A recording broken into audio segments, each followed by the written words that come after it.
Good afternoon. Welcome to our webinar, Federal Policy Update, Early Actions and Effective Responses. My name is Barbara Duffield, and I am the Executive Director of Schoolhouse Connection, and I'm joined today by TJ Lucas, who is our Federal Senior Manager for Federal Policy at Schoolhouse Connection. Just a little bit of housekeeping before we get going. This is a 1-hour webinar. If you do have questions, as we imagine you very well might, we ask that you please enter them into the Q&A box, if at all possible. That will help us track them, know what we need to answer. We have a lot of people signed up for this webinar, so we don't want to lose anything in the chat. We also want to let you know that the session is being recorded and will be posted on our website in a couple of days. We also will issue a certificate for attendance, and we want to encourage everyone to sign up for our SH community on Slack, where we can continue these conversations. On the next slide, just a little bit of background for those of you who are new to Schoolhouse Connection. We are a national nonprofit organization working to overcome homelessness from prenatal through post-secondary. We do policy advocacy at the federal level, at the state level, provide a lot of practical assistance, and we directly support young people to and through higher education through our youth leadership and scholarship program. So lots more information you can learn about us on the website. We also want to take a little bit of time today just to give you a roadmap for this webinar. We have 3 main objectives. We want to share with you the latest information on federal actions, both that are occurring at the executive branch, which I will cover, and also in Congress, which TJ will cover. We also need to share with you what we've learned so far about effective actions to inform and influence policy in this current very volatile environment. And lastly, we really want to hear from you to get information on the impacts that you are seeing in your own communities. And a little bit of, on the next slide, a little bit special context for this webinar in particular. We just want to start out by acknowledging that the volume, the speed, and the reach of recent federal actions, as well as proposed policies in Congress, have been intense. And for many people, they've been overwhelming. They've contributed to a sense of upheaval and instability as the very basic functions of government appear to be threatened. So, if you are feeling disoriented or confused or overwhelmed, you are not alone. In fact, we have over 1,100 people who signed up for today's webinar, which is a record for our policy work at Schoolhouse Connection. I also want to point out that the intensity of the federal actions are designed to be overwhelming. To quote one observer, the mission seems to be to overwhelm, to chill, and to paralyze, to create so much consternation and confusion that you stop doing what you need to do. What we need to do is to help children and youth and families access early care and education, safe shelter, and stable housing so that they have the opportunity to overcome homelessness and to thrive. So with that mission in mind, the way that we're going to approach today's webinar, which is the same way that we are approaching our work at Schoolhouse Connection more generally, is to stay grounded in facts and to stay grounded in our purpose. We've already seen that it can be harmful to react to things that haven't happened yet, that may never happen, or that are simply not true. So we will do our very best to be as clear as we can, knowing that things change very rapidly and that by the time this webinar is over, there may well be some new developments. We also want to just say a quick reminder that while some of the information that we're going to cover today necessarily describes political dynamics, we at Schoolhouse Connection are nonpartisan, and we have a very long history of working effectively on both sides of the aisle, and we continue to do just that. And finally, just a note to say that these struggles will not be won or lost here in Washington, D.C. It's really local impact and local action that will determine the course of events. As a national organization, we are only as effective as the information that we have about what's actually happening in local communities and as the people who we are able to call on and engage in educating policymakers and educating the media. So we will be asking for your partnership too, in whatever way might be appropriate for you. So with all of that preamble, on the next slide, we'll get right to the content. So again, up first is executive orders and executive actions. On the next slide, so far as of today, the White House has issued more than 60 executive orders. If you're looking for a good tracker with good analyses, There is an updated tracker and summary that we've linked to in the PowerPoint. Also, TJ will put into the chat. There are many links in this PowerPoint presentation. So rather than to continue to drop link after link after link in the chat, which again would be distracting, we've created one document with all of the links as well as a document that has these PowerPoint slides. So again, one of the best sort of trackers of these executive orders, particularly that relate to early care and education, is from Education Council, which is a law firm based here in DC. Their tracker, again, is with specifically early care and education, but it also looks at immigration, government actions, all of those pieces that impact. And it tracks it's a summary of when they were issued, an analysis of the main pieces, and then some notes about any developments that may have happened. So that right now is really your best one-stop shop. The overarching piece to keep in mind is that executive orders do not supersede federal law. They don't change law. They can't change court rulings either. So that is the key takeaway. And some of the executive orders even say consistent with applicable law. The federal government cannot, for example, dictate curricula. It just can't. So those are just two broad pieces to keep in mind when we think about executive actions. On the next slide, what we want to do is we want to just call out a couple of the executive orders and actions that we have heard the most about from you, from our network, and provide a little bit more information and hopefully some resources to help you with that. The first one, and probably the one that we've heard the most about in terms of a direct impact, is an executive action that rescinded the previous administration's rule that prohibited immigration enforcement in sensitive locations. So places like schools, playgrounds, childcare centers, shelters. Early impact, what we've been hearing, families not sending children to school because they're afraid, which is leading to more chronic absenteeism and which is impacting all children. Also, families and youth not seeking shelter because they're afraid, not accepting services because they're afraid, hesitancy to disclose their living arrangements. And also we're hearing about more youth who are becoming homeless on their own when their parents are deported. On the next slide, we have what we think will be the best place to go, the best resource, particularly for those of you who are working at the intersection of early care education and homelessness. And that is a webinar that we're offering 1 week from today with outstanding presenters. Patricia Julianell, who was the Maryland State Coordinator for Homeless Education, co-founder of Schoolhouse Connection prior to going to the Maryland Department of Education. Karen Rice, our own guru, immigration expert presenting, and also Alma Puente Ruiz, who is a liaison in Lexington, South Carolina. We know this is playing out very differently depending on your geographic context, your political context, but we're really excited to be able to offer some very practical strategies for you 1 week from today. On the next slide, I want to talk about another executive action that got a tremendous amount of attention, just to make a couple clarifying points about it. And this was the executive action that was the funding freeze issued by the Office of Management and Budget. Obviously, this was a far-reaching disruption of federal funding. It was rescinded, the OMB memo was halted in less than 48 hours, which really truly is some evidence that massive collective advocacy can be effective, the fact that it was taken down so quickly.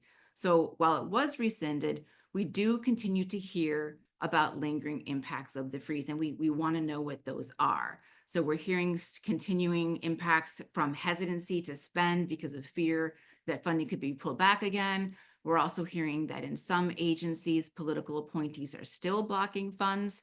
So this issue, again, while quickly resolved, at least in the macro, continues to have ripple effects, and we need to pay attention to it.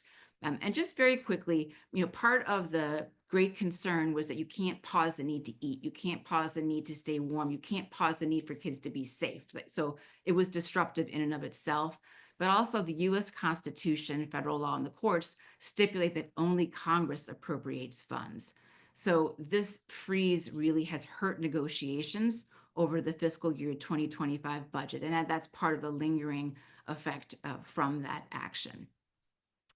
On the next slide, we want to talk about something else that happened a week ago, almost a week ago anyhow, which was a Dear Colleague letter, a letter from the U.S. Department of Education issued to state education agencies very late in the day last Friday, that threatened to revoke federal funding for public schools, preschools, and universities, and lost all, quote, diversity, equity, inclusion programming and policies were removed within 14 days.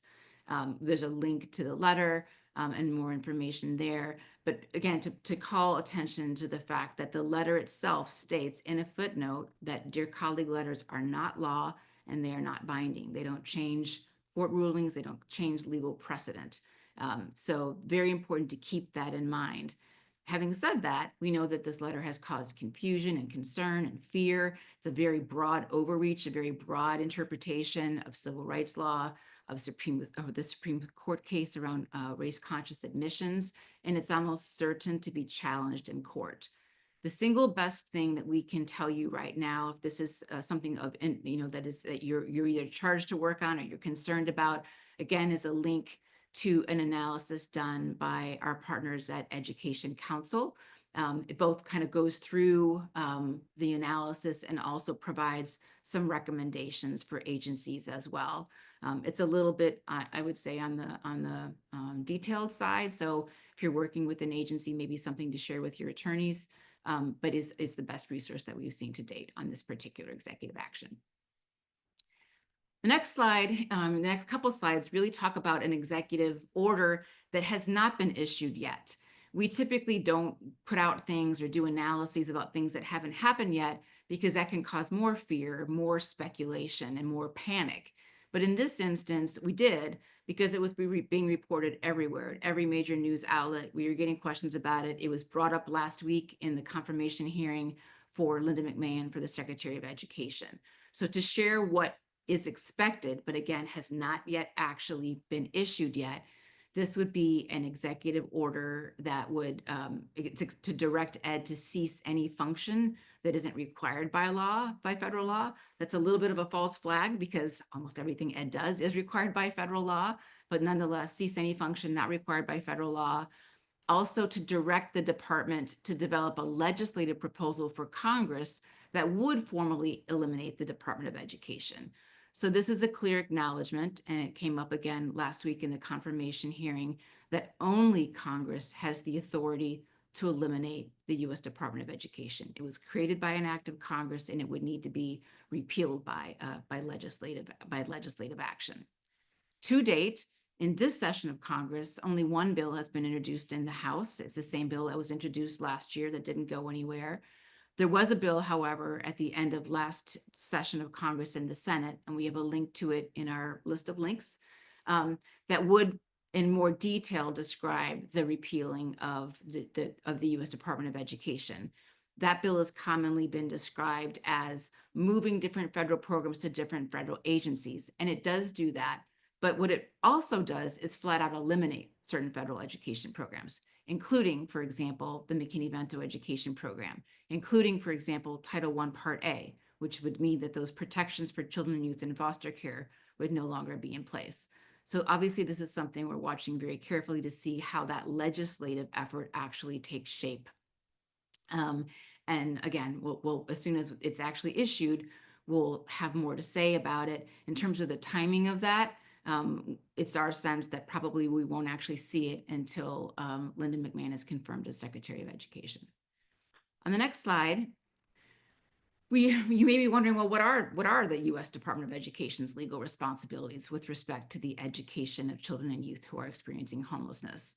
And fortunately, there are a number of them that are spelled out in federal law.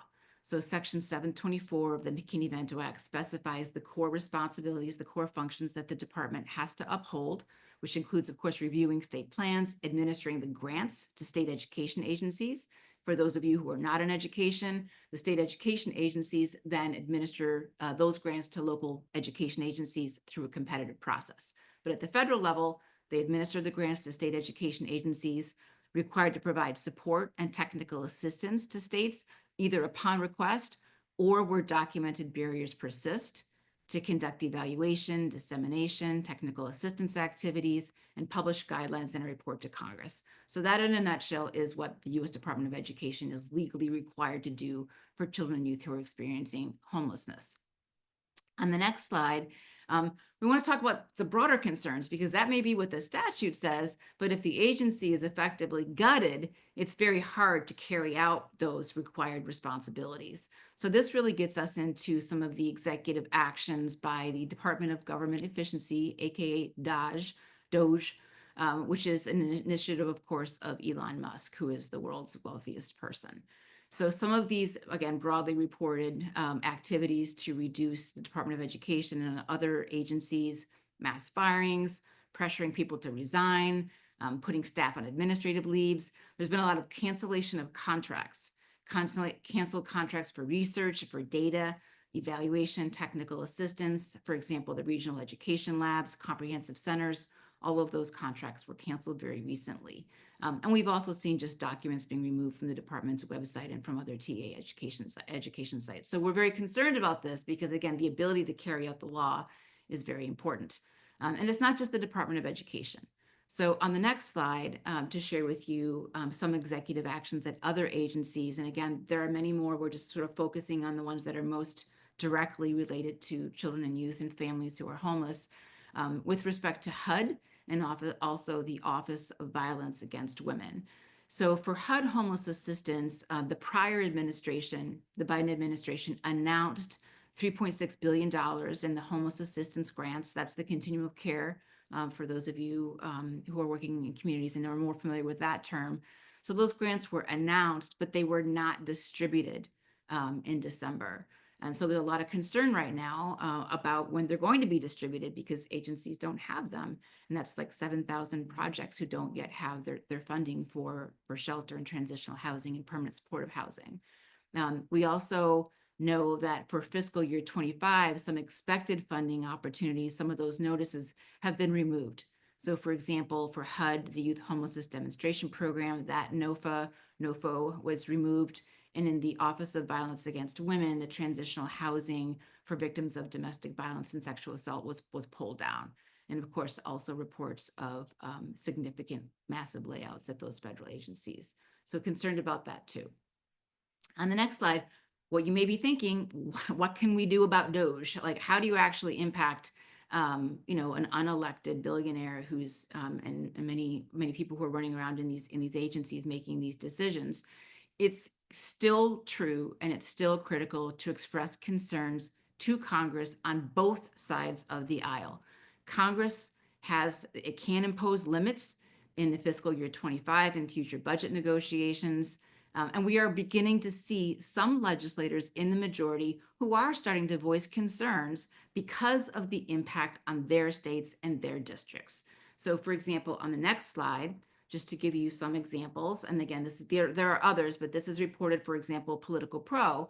And the thing to mention about these senators here, they're all on they're not new. They've been around for a while. Some of them are chairs of committees and subcommittees, and they're all appropriators, and they're all in the majority. So Senator Moran in Kansas, USAID will impact constituents who've long relied on selling crops to government programs. Senator Capito talking about putting a provision in her funding bill to prevent the White House from slashing dollars for health research. She's hearing from her institutions that it's pretty drastic. And then Katie Britt, who is now actually the chair of the Housing Committee in Banking, talking about needing a more targeted approach because the University of Alabama at Birmingham had said that cuts would slow research and hurt Alabama's economy. And they're not the only ones. On the next slide, just pulling down from social media, Senator Bill Cassidy, he's the chair of the Health Committee. He's all for efficiency and ultimately downsizing the federal government, but firing large numbers of new FBI agents is not the way to achieve this. So again, what's the impact on Louisiana? Senator Murkowski, what's the impact on Alaska? What all of these have in common is that these senators are hearing about economic impacts in their own states. So that is where the break lies, and we need to keep that up. We need more of this. On the next slide, just going to do a little bit of a level setting before we turn to TJ to talk about what's happening in Congress. We cannot emphasize enough that despite the chaos, despite the confusion, federal early care and education protections and funding are still in place. They are still the law of the land. And those federal protections are guardrails, but the guardrails for children and youth are only as good as the ability of people willing to stand behind them, to implement them, and ultimately to fight for them. So just by way of kind of, again, a level set and a recap, what is still true? What is still the law of the land? On the next slide, we have just, again, these are the federal policies that are still in place. They are still there. It is still our job to implement them and make them work for kids. Obviously, McKinney-Vento, Title I, including the set-aside for homeless children, including children and youth in foster care, IDEA, FERPA, Plyler versus Doe, Head Start, child care, all of those things are still in place, and we still need to make sure that children and youth benefit from them. What we've done at Schoolhouse Connection to try to really make this easier to get the word out is create 3 new resources. This first one, Federal Protections, is a one-page summary of each of those in the K-12 sphere, what those protections are for students who are experiencing homelessness. This one is really designed for state and local education agencies and community partners and advocates. What's still true in one page for all of those programs. The other new resource that's also one page, and that's really important for educating policymakers and educating the media, is a document about the Education for Homeless Children and Youth program in one page. And again, it's Protecting Educational Opportunity is this document. And this one was written specifically with language for policymakers across a wide political spectrum. So very intentional about the framing, very intentional about the language.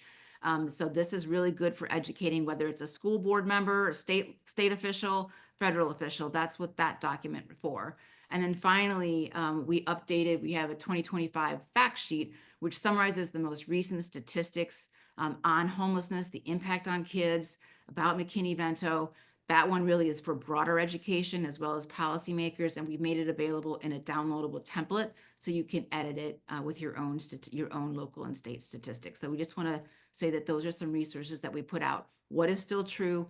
How can we talk about McKinney-Vento to legislators, and what are the facts? Also, we want to say we have the similar resources for our early childhood and higher education. So one-page summary for birth to 5 of all of those federal protections. And then within higher education, the FAFSA policies for homeless and foster youth. So all of these things are still true. All of these policies are ones that we need to make sure are implemented well. And I'm going to now pivot to TJ to talk about some of the things that are going on in Congress. Thanks, Barbara. So great to be with you all today. I'm going to start with where we currently are in the FY25 budget process. As you may know, the federal government budget runs from October 1 through September 30th of each year. Currently, we are operating under a continuing resolution because Congress has not taken the opportunity to fully fund the FY25 budget. They have it currently funded. The continuing resolution runs through March 14th, 2025.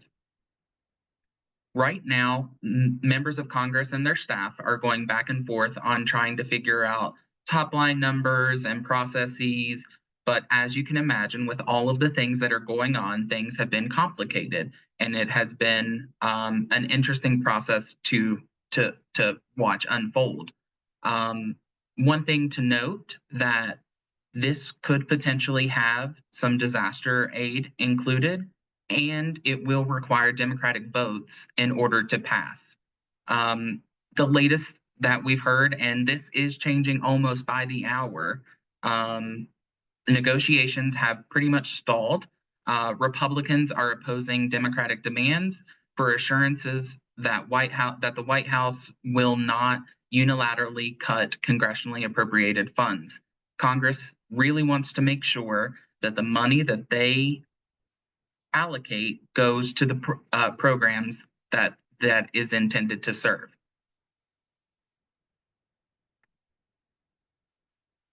Next up, this is the time of year when we start the process for the next budget year cycle. There's many steps in this process, as there are with most packages that make their way through Congress. First up, the president typically releases their budget in March or April. Because this is a new administration, it will be a little later in the year. We just want to take a moment to note that this is just a proposal that sets out recommendations to Congress, but ultimately Congress has the power of the purse. No president's budget is ever adopted by Congress in its entirety. And most recently, we heard from House Appropriations Committee Chairman Tom Cole that the House will begin the FY26 process by the end of April, which means marking up bills so that way the full House can start their process. One thing to note, you may be familiar with the annual outreach from Schoolhouse Connection on the bipartisan, bicameral Dear Colleague letter that supports annual funding for McKinney-Vento's Education for Children, for Education for Homeless Children and Youth Act programs, and the Runaway and Homeless Youth Act programs.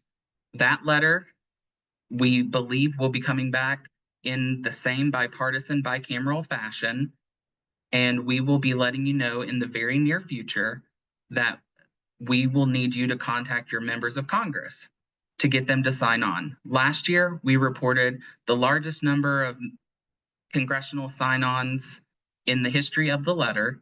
This year, we would love your help in getting even more members of Congress to sign on. It is vitally important that they put their name on this letter so that appropriators know how many members of Congress are supportive of these particular programs. Also happening at the same time right now in Congress is the budget reconciliation. And you're probably hearing a lot of potential cuts that are coming and spending in different areas. So we wanted to take just a moment to explain what it is, why it matters, and what you can do. First up, what it is, it's a legislative vehicle that requires a simple majority to pass Congress. This can only happen when the party that controls the White House also controls both the House and the Senate. Right now, that is the Republican Party. They control all three, so they can do a budget reconciliation. The provisions in the budget reconciliation that are being considered are actually over 10 years. So that's something to note when you see, as we did with the House bill, where it indicates $330 billion in cuts from the Education Committee. That is over a 10-year period.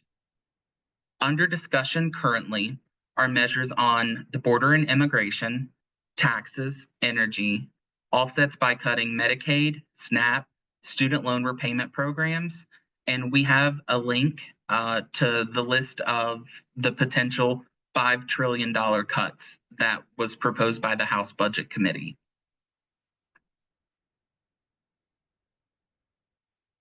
Currently, the measure under discussion is just a blueprint that directs many of the committees to either spend or save, because some committees will be charged with spending money, some will be charged with saving the money. The House and Senate must pass the same blueprint before it can move forward. Why do we get into the mechanics? To let you know that right now your members of Congress do need to hear from you, and they need to hear that you oppose cuts to education programs like McKinney-Vento's Education for Homeless Children and Youth. Each chamber is currently considering a different version of the bill. This will ultimately have to be reconciled between the two chambers before they can move forward in this process. And you may hear that today the Senate is in a vote-a-rama. It is a unique step that the Senate must take in order to pass the budget instructions for the chamber itself. And why does this matter? Some of the cuts under discussion would hurt vulnerable families and youth, many of the children and youth that we serve in our various capacities. Large tax cuts mean less federal revenue. Less federal revenue could mean cuts to federal early care education, housing, and social safety net programs. Right here is a timeline for action that we expect Congress to move within. Why do we lay it out like this? We want to let you know that all of these things are happening concurrently. They overlap each other, and that there are multiple ways for you to engage, to have your voice heard, and hopefully have an impact. And as SHC's done in the past, we send out action alerts and we will keep you updated on the latest information as we know it, as soon as we know it, so that way you will be able to take action. And one of the links that we have active right now is an action alert that we will talk about a little bit later. But the House and Senate is currently focusing on reconciliation, FY25, and FY26. So there are multiple ways for us to engage.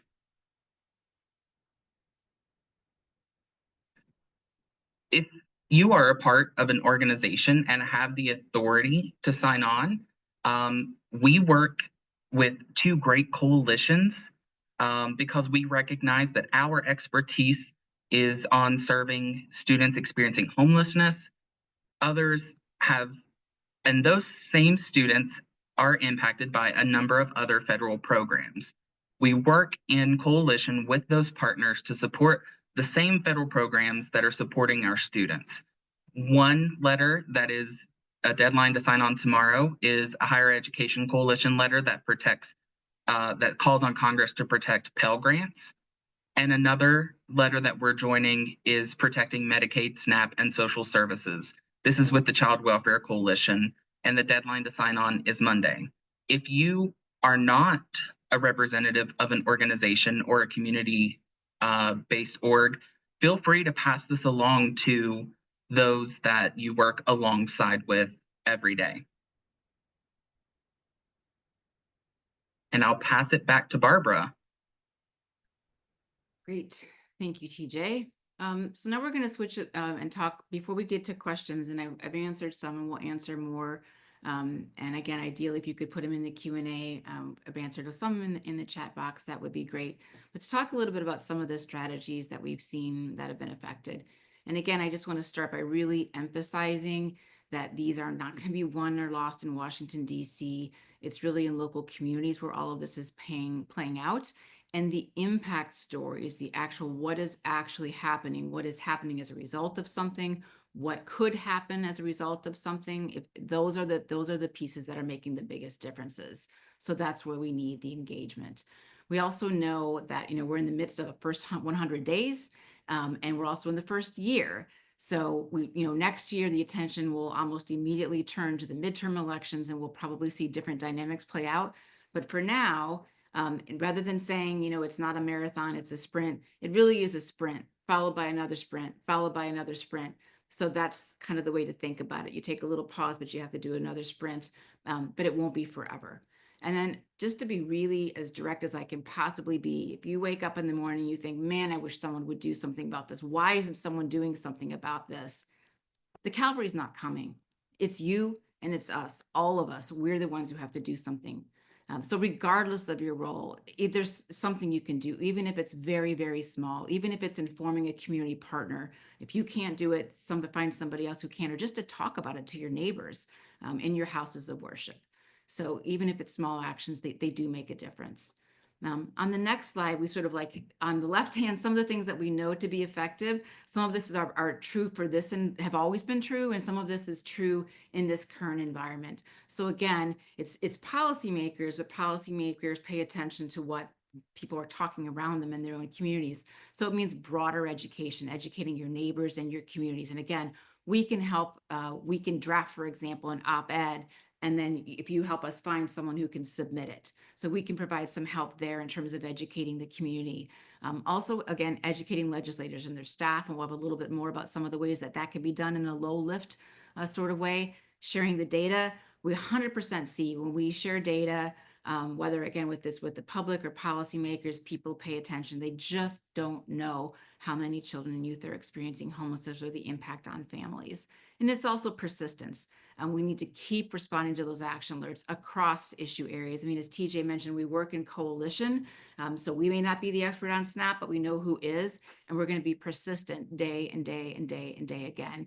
And then we don't engage in strategic litigation, but we have seen that some of the most effective advocacy is happening in the courts. So we at Schoolhouse don't do that, but there are other organizations who do. We emphasize strategic because sometimes litigation can have unintended consequences and you end up essentially creating a bad precedent. So emphasis on the strategic litigation and just knowing who is doing that. What's not effective? Doing nothing. That's a recipe for disaster, the way things are going. So a little bit more before, again, getting into some of the additional pieces and some tools. Part of the reason we're really emphasizing educating the public as well as policymakers is we're seeing a large effort to downplay the impact of the chaos and the potential cuts, or people just ignoring it completely. It's easy to say like, oh, they're federal workers, or that's a program nobody uses, or this doesn't really have an impact. So the effort to sort of erase what's happening means that we need to be more intentional about getting the word out about what is happening. And we know that public opinion does matter to policymakers, especially when it affects polling, especially when they're looking at what's happening in the polls. So it matters to policymakers. So what does this mean? And again, regardless of where you are, what you can do in terms of advocacy, it does mean documenting, describing, talking about the impacts, and really making the harms real and concrete. So on the next slide, just to share what that might look like, these are semi-hypothetical. And again, these may not be true for you, but just to sort of put some examples about what that looks like. What does it mean to describe harm or potential harm? Our school district is nervous about the freeze. They're so nervous. They told us we could only spend EHCY funds on salaries. This means I can't use the funds I have to provide school supplies and other basics for over 200 homeless children and youth. Or our state's not processing applications for the next round of EHCY because they're uncertain about the 25 budget. So I don't know if I'll be able to provide transportation for 1,000 homeless children, or if I'll be able to keep the salary of our graduation coach. Last year, she helped 75 seniors graduate and move on to higher education. Or our shelter can't operate unless we actually get our HUD homeless assistance funding in the next 30 days. We got 50 families and 125 kids who'll have nowhere to go. So again, this is just giving an idea of what it means to actually describe harm or potential harm in a way that is direct, in a way that is local, in a way that can be impactful. On the next slide, again, just to sort of, again, on the power of local news, I've already said this a couple of different times. What we see at Schoolhouse is if homelessness appears in the local news and we forward that to congressional staff, we always get a response. So that's something you can do too. Either you or a community partner. Here's a local article, forwarding it, offer to me to talk more about it. Because again, they'll be tracking those articles. You can also invite media to cover your program or your data. If you can't talk to the press or don't feel comfortable, again, those local partners who can help. And again, the local op-eds, which we can offer to help you with as well. And turn it over, I think, now TJ to talk about some other effective strategies for informing and influencing policy in this current environment. Thanks, Barbara. And one story that I'd like to note, it's actually how you and I became connected.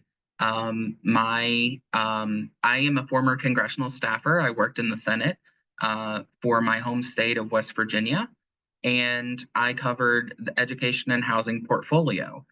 I was forwarded an article from our local newspaper in Charleston, West Virginia, that had the headline 10,000 homeless students in West Virginia. And my boss, then Senator Joe Manchin of West Virginia, saw that headline and forwarded it over to me and immediately wanted to find answers and solutions and fix the problem. And so that's how I got connected with Barbara. And, we began strategizing, and that's all because of that local media attention. They pay attention to the Sunday newspapers. They're looking through, the social medias that are being outreached. So one of the most effective ways that we can educate an office is through meeting with them and developing a personal relationship with that staff member, even if it's only to provide local and state information. We'll talk a little bit here in just a second about the difference between educating and lobbying, but what we can do is help you find the right person, set up the meetings, prepare you with talking points and information. We'll even attend the meeting or facilitate a virtual meeting with you. And we can help you invite your member of Congress to your facility or to your school so that they can meet with your community partners and representatives of your staff. And one of the key points we want you to take away is that there is a difference between educating your member of Congress and lobbying your member of Congress. We recognize that a lot of you are in positions that may not allow lobbying, and we understand and respect that, absolutely. When it comes to educating, you're just simply sharing data, you're sharing impacts of the programs and the policies, you're sharing those real life stories of students that you work with or the children in your communities and the challenges that they face. Lobbying is making specific asks, whether that be budgetary or legislative. And we'll give you one example here on this next slide. A difference between educating your member of Congress and lobbying is educating. We served 2,012 homeless students in our school district last year, an increase of 15%. We make sure these students have transportation and support to attend school, connections to local resources, and help to graduate on time. Our EHCY/ARP funding helped decrease chronic absence by 5%. Without this funding, these students would not be in school. And lobbying, please support $200 billion for the EHCY program. If you're unable to make the lobbying ask, SHC can and is happy to make that ask on your behalf. It's always helpful, though, before we make that ask, that they can relate it to the local area and the impact that the funding that they would ultimately, hopefully, support would go to.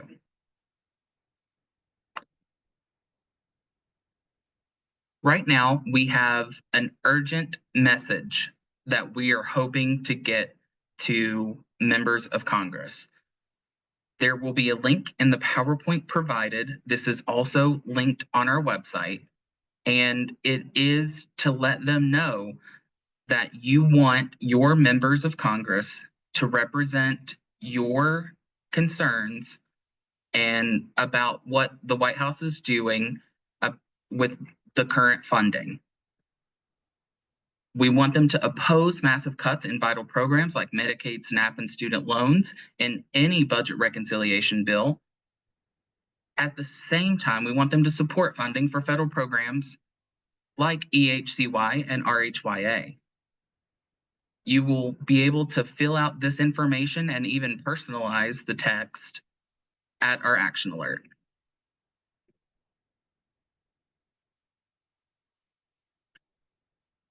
One of the most powerful ways of communicating and getting that effective message through to members of Congress are people.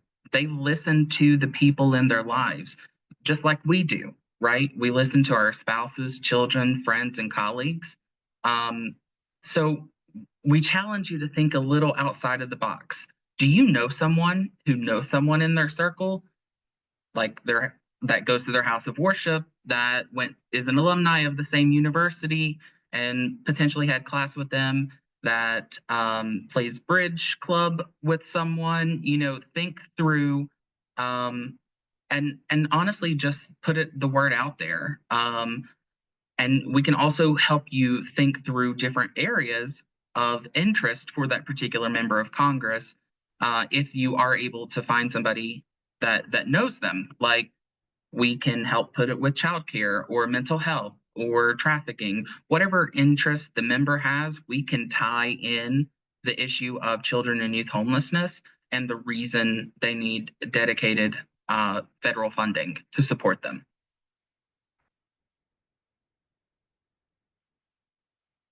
So the difference between electronic letters and phone calls, these are, I'm sorry, there's two additional ways that you can reach members of Congress and have an effect. One is online letters. They are not a substitute for direct meetings. If you are able to meet with a congressional member or their staff, we encourage you to do that as soon as possible, as often as possible. If you don't know who your member of Congress is, please send me an email. I would be more than happy to locate that for you and help facilitate that meeting. And one of the key impacts of having electronic letters filled out by large populations is that it gets the eye of the senator, because they do like to be responsive to their constituents. And know that you can always customize and personalize these email templates to make it so that you're providing useful, timely, and updated information from the schools or community that you work with. Phone calls are, as Barbara mentioned earlier, very effective when there is a 5-alarm urgent crisis happening. The funding freeze is one of those examples. When the announcement first came out, within the next 24 hours, there was a wave of folks, grassroots individuals, that were concerned about the funding for their local programs, and they let their members of Congress know. We may not have seen all of the things that members of Congress relayed to the White House in a public setting, but we do know they were in contact. They were listening to their constituents. They were hearing you loud and clear. So when we can light up the phone lines, that is always an effective use, especially when a vote is imminent or occurring. And if you can share your address so that they know that you're a constituent, that's one way that you can also get a response back from the member of Congress on their position for that specific thing. And I'm going to turn it back over to Barbara. Thanks, TJ. So we're going to turn to questions here. Thank you very much for submitting them. I've been answering a couple of them, but this is where we now turn to you to help us help you. We have a very simple 3-question survey. It can be anonymous. We do understand that there are fears and concerns, particularly even about advocating or sharing information. If you can do it and leave your email information, and then that really helps us. So we'd love to be able to follow up with you, either to learn more. But the questions are 3 questions again. 1, have there been any impacts so far, either on the executive actions or the current political climate? Also, what do you need to be able to engage in education or advocacy to protect children, youth, and families? We know what we know, but we don't know what you need. Then we don't know how to best support those actions. And then just generally, like, what more can we do to support your efforts, whether it's early childhood, K-12, higher education, housing and homeless services at this time? What kind of support specifically? So in the document, TJ, maybe you can put it back again once more. The link of links, you'll find you'll find that. I do want to turn now, I believe, to questions, because we've got some good ones, so keep them coming, and we do have enough time. One of them is a really important one that just came in. I call my members of Congress all the time, but can only leave a message. Do they really listen to our messages? Yes, particularly the ones that come in through different ways. TJ, do you want to share what that looks like on the back end of a member of Congress's office? Absolutely. There is a member of staff that does listen to every phone call and every message that is left. They are keeping tallies, especially if you leave a zip code or an address that indicates you are a constituent of theirs. They definitely listen to those. Thank you. There's another question that's really, these are all important questions, but one that I want to make sure we address, which is, What happens if the budget doesn't pass by March 14th? What federal programs are still funded and what isn't in a government shutdown? Government shutdown shuts down everything except for things that are basically essential services. And TJ, do you want to say more about, again, that? Sure. Everything, as Barbara mentioned, everything except for essential services will shut down. For school districts, they already have the money for this calendar year, this school year. So there won't be an immediate impact per se, but there is going to be widespread shutdowns across all other programs. And again, we hope that won't be the case. I think there's three scenarios. One is a government shutdown. One is that they pass another short-term continuing resolution, and another one is that they do a full year continuing resolution just to keep everything funded at the same level through the rest of the year. And we're getting some questions about ACF and Head Start programs. We have heard but not confirmed about layoffs in the Office of Head Start. Head Start. So other than that, we also know that the application process for new Head Start, that whole process that typically would have started up for the next 5 years or for the next grants, that hasn't gotten out yet. That's typical with what we're seeing in other agencies, but specifically for Head Start, that probably would have been out by now. So there's some delays there, which also create problems as well. Question about what can be done if the voicemail is consistently full or nobody answers besides email. So again, the emails are important. One thing that we didn't mention is that, we have a list of political pro accounts, so we can get names of specific staffers. So if you're like writing a general address, you're not doing a form letter, you can always reach out to us and we'll let you know, here's the person who does education and that person, and that will go through.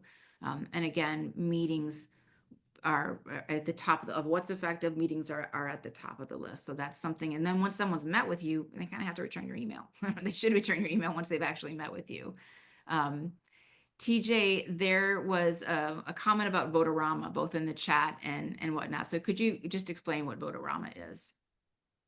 Yeah, it's a process in the Senate where they have to essentially allow the minority to present amendments to the budget process because this process will only go on a 50+1 vote, which essentially means the majority party can pass this without any minority party votes. So they have to give them a say in the process. And these senators, in this case, will likely submit a ton of amendments. There'll be hundreds of amendments that are submitted, and Congress will negotiate down, the Senate will negotiate down a set number of those to vote on. And typically it goes into the wee hours of the morning.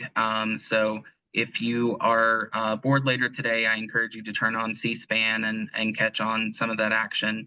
And you'll see them vote on just a range of everything that impacts the federal budget. Thank you, TJ.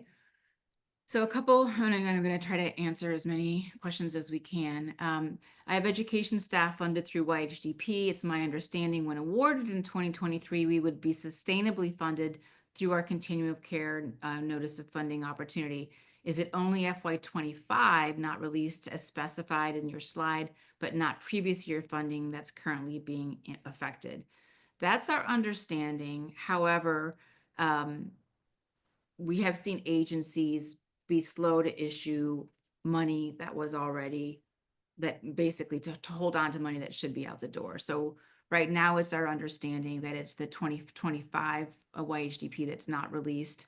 And then again, obviously the COC award. So that's current understanding, and happy to follow up. If there are questions that we don't get to, please email us afterwards and we can do a little research or put you in touch with people who do know.